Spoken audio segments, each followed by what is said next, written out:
I met you on The Hangover, and I remember distinctly on that first movie, your relationship with Bradley Cooper at the time. There's this sense of you instilling him with the confidence he needed to be the star he became or something. Yeah, it's funny you say that because I remember after we did The Hangover, before it came out, I wrote a letter to each of the guys, Zach, Ed, and Bradley. And in Bradley's letter, I basically said that the only thing holding you back at this moment is confidence, and you have to just have it and go because you have such raw talent. I don't remember how I worded it, but I do know that Bradley's brought that letter up to me as recently as a year ago, as he still has it, and how much it meant to him in a way of like, that really sort of made him feel like, okay, I could do this. I'm not taking credit in any way for Bradley's career, but we had this really intense connection really early. I love him. Well, I wondered if that confidence, like, is that something you sort of learned?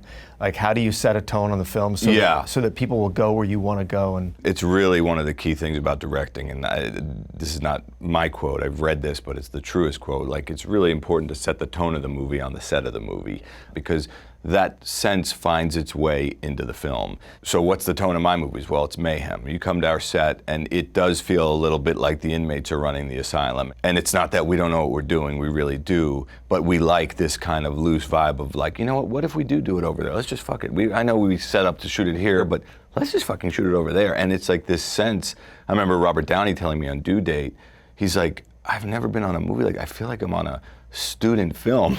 It's like 8 people making this movie, and yeah, we have a big crew, but when you come on, it's a really intimate set, weirdly. I find that you want to make it that the actors are really comfortable, you know, to be vulnerable, because there's nothing harder than acting, and especially in comedies.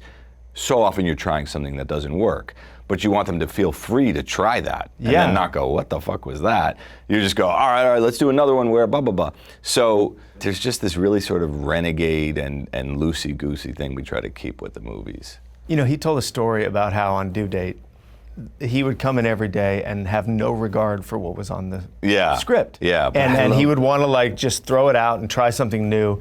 And he said at the end of the movie, you said to him, I figured it out, you just hate paper. He does. Because he would come in, I'd walk into his trailer, he'd rip up the sides and go, what are we really shooting today? And we end up just rewriting it on a napkin or even a piece of paper. I think he hated the typed word. I think he just wanted it. So oftentimes we would basically just rewrite the scene with pen. And we had that freedom a lot because The Hangover did so well and it was my next movie. And you know, I've learned that goodwill in the movie business is perishable.